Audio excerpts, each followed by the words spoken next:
Atenção, ouvintes! Nós estamos no ar! Meus irmãos, quando nós falamos sobre oração, a Bíblia vai nos mostrar, vai nos contar a história de vários personagens que oraram, ao Senhor e que tiveram êxito naquilo que levaram através da oração.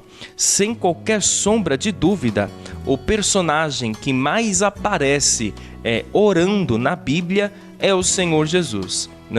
Jesus, ele tinha uma vida de oração porque queria estar ligado ao Pai, que estava em comunhão com o Pai, e dava também este exemplo aos seus discípulos. Os discípulos viam a vida constante de oração que Jesus tinha e o que lhes inspirou a pedir a Ele que os ensinasse como orar.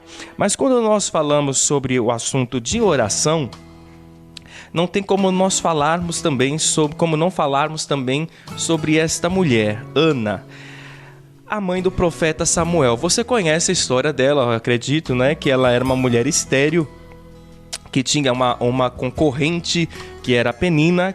Ana não podia ter filhos, era estéril, e Penina podia ter filhos, ambas mulheres do mesmo marido, dada a situação cultural daquela região, daquele povo e daquela época, E Eucana não amava mais Penina do que Ana, porque Penina podia lhe dar filhos.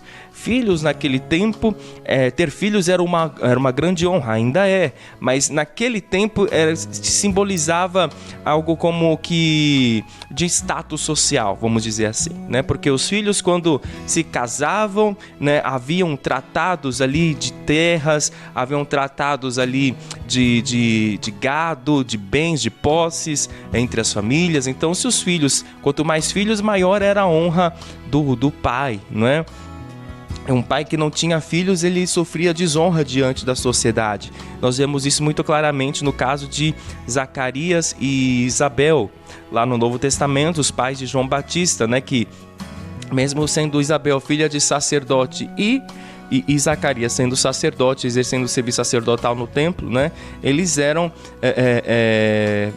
sofriam, vamos dizer, um preconceito, vamos usar uma palavra mais atual, eram discriminados por não terem filhos. As pessoas perguntavam: será que pecaram? Por que Deus castigou eles assim? E tanto que a história nos conta que os sacerdotes viviam uma parte nobre de Jerusalém naquele tempo, e Zacarias e Isabel viviam nas regiões da montanha, mais afastados da vista do povo. Então você veja aqui qual era o tratamento da sociedade daquele tempo a uma pessoa que não tinha filhos, Hoje em dia as coisas na nossa cultura brasileira, principalmente, é tudo muito diferente, As pessoas fazem o que bem entendem, E não estão nem muito ligando para o que os outros pensam. Mas aqui neste caso, Ana, ela ficava triste, dada a situação em que ela estava inserida ali, principalmente por causa do que ela ouvia de Penina. Quando chegou o momento do ano em que eles subiram para oferecer as suas ofertas ao Senhor, para as festas que estavam acontecendo, Ana, ela foi fazer o que ela sabia fazer de melhor: apresentar a Deus a sua oração. E ela foi ali, apresentou ao Senhor, e o texto que nós lemos nos diz aqui que aconteceu que ela, perseverando em orar perante o Senhor, Eli fez atenção à sua boca. Ela estava orando no seu coração, ou seja, a sua voz não se ouvia, os seus lábios se movimentavam. Eu imagino que para que Eli pensasse que ela estava embriagada, ela estava tão concentrada na oração naquele momento que ela chegava a fazer gestos com as mãos, gesticulando e com expressões no rosto, com as mãos, Eu imagino que é algo semelhante a isso, E aí, então a palavra do Senhor nos diz que ele pergunta para ela qual era a situação ali, perguntando por que ela, assim, até quando ela estaria embriagada, e ela diz que ela no verso 16: não tenhas, pois, a tua serva por filha de Belial, porque da multidão dos meus cuidados e do meu desgosto eu tenho falado até agora. Ou seja, ela estava dizendo para ele: eu até agora só estou falando daquilo que está dentro de mim, o que está no meu coração, o que estou apresentando a Deus neste momento da minha oração. Então Eli olha para ela e diz assim: vai em paz, pois o Deus de Israel te conceda a petição que lhe pediste. Aí então, quando o texto vai nos dizer aqui no final do verso 18, nos diz um versículo que ele para mim, ele é algo assim como uma chave para quem gosta de orar, não é?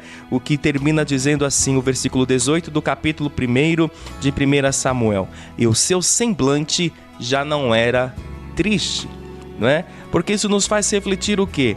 Como que nós entramos e saímos da oração?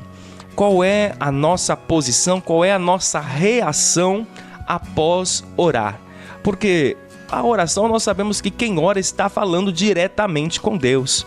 Nós sabemos que quando nós estamos orando, estamos dialogando com o Senhor, o nosso Deus, né? Aquele que pode todas as coisas.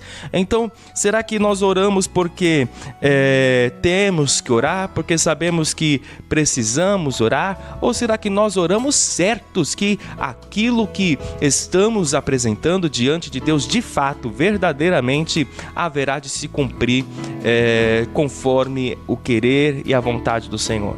Se o nosso coração está realmente alinhado com a vontade e o querer de Deus, se quando nós oramos nós estamos tentando convencer a Deus acerca de algum assunto, tentando dizer para Ele: ó Senhor, faça isso aqui porque para mim isso aqui é o bom, eu só quero que o Senhor faça e nada mais, não é? Ou será que nós vamos à oração apresentar a Ele a nossa situação e também esperar ouvir de Deus aquilo que Ele tem a nos dizer, o parecer dele, a vontade dele acerca de tal e tal situação?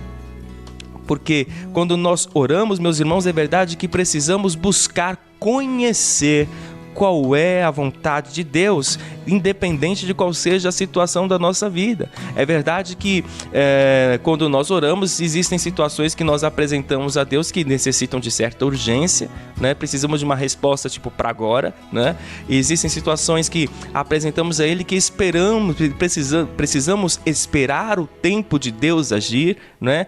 São situações de urgência, de curto, de médio e de longo prazo. E para todas elas nós precisamos ter os nossos ouvidos afinados com o céu para buscar conhecer qual é a vontade de Deus mediante tal e tal situação. Mas o texto nos sugere aqui que Ana, o verso 12 diz que sucedeu que ela estava perseverando em orar diante do Senhor. Não é de apresentar uma oração miojo, aquela que é ficar pronta em 3 minutos, né? Mas de perseverar em oração até que do céu venha a resposta. O verso de número 18, ele termina dizendo que quando ela se levanta da oração, o seu semblante já não era mais triste. A atitude de quem orou e creu que aquilo que orou foi ouvido no céu. A atitude de quem orou e creu que aquilo que apresentou, Deus irá trabalhar. A atitude de quem tem um coração alinhado com o coração de Deus. E então eu te pergunto, qual é a sua atitude pós-oração? Você se levanta certo de que a vitória pode chegar a qualquer momento? Ou você se levanta naquela assim, bom, pelo menos orei agora, que seja feito o que Deus quiser, né? Ou então, se Deus quiser, Ele faz, se Ele não quiser também, amém também. Não!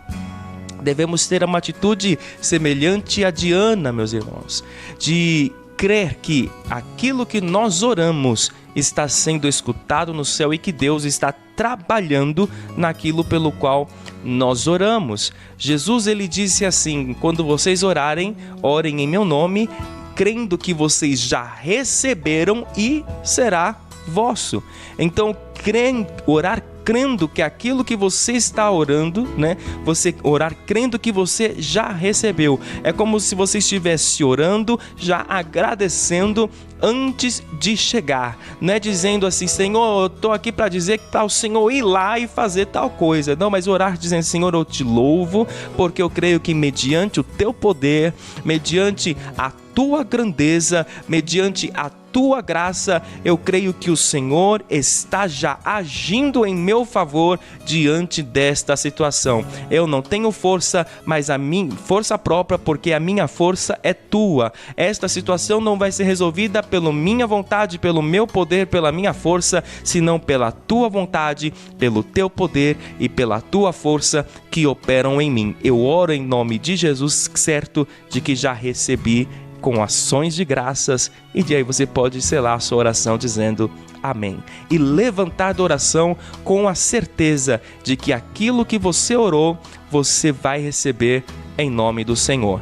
Quando nós oramos, meus irmãos, nós oramos investindo tempo naquilo pelo qual nós cremos que o Senhor haverá de fazer. Algumas pessoas eu já ouvi dizendo assim: desperdicei meu tempo orando. Pelo contrário, oração nunca é tempo desperdiçado, mas é sempre tempo investido diante do Senhor, o nosso Deus.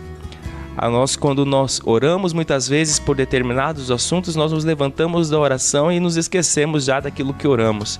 Mas a verdade é que quando nós oramos, Deus ouve. E no momento que nós estamos ali, antes mesmo de nos levantarmos da oração, Ele já está providenciando todas as coisas. Isaías 65:24, se eu não me engano, essa é a referência, diz: e será que antes que clamem, eu os ouvirei, e estando eles ainda falando, eu os responderei, né? Então, antes mesmo de você terminar a sua oração, a resposta já está preparada pelo Senhor. Então, ore crendo, meu irmão, e se levante, né? Já não permitindo que o seu rosto continue com um semblante de tristeza, mas com atitude, né? Com certeza no seu coração de que o Deus a quem você tem orado tem também te ouvido e haverá de conceder aquilo que você tem apresentado diante dele segundo a sua vontade. Amém? Eu quero convidar você neste momento, unir a sua fé à minha, nós vamos juntos orar ao Senhor, o nosso Deus. Nosso Deus e nosso Pai, no nome do Teu Filho amado Jesus Cristo, é que nós nos achegamos ao Senhor pelas portas da oração e queremos, ó Pai Santo, Te louvar, bendizer o Teu nome, Te engrandecer, por saber, Senhor amado, através da Tua palavra, que temos a garantia de que quando nos achegamos ao Senhor pelas portas da oração, temos quem nos ouça e muito mais ainda, temos não só quem nos ouça, mas quem trabalhe e quem haja por nós. Te agradecemos, ó Pai, porque sabemos que não importa qual seja o difícil, não importa qual seja o impossível, não importa qual seja o tamanho da dificuldade, da adversidade que se levante, o Senhor continua sendo sempre muito maior, e vem do Senhor, ó Pai, a resposta que os teus filhos estão buscando, que estão esperando da parte do Senhor. Guarda e preserva cada vida, cada casa, cada família, Senhor amado, livrando-os dos males, das enfermidades, das perturbações, levando-os, Senhor amado, cada um deles para perto de Ti, para perto do Teu coração. Seja a Tua bênção sobre cada um de nós e que sejamos abraçados pela Tua graça. Neste dia, nos levantamos, Senhor, da oração, certos de que o Senhor está pelejando por nós. Por isso te agradecemos, te louvamos, te rendemos graças em nome de Jesus e dizemos todos juntos amém e graças a Deus.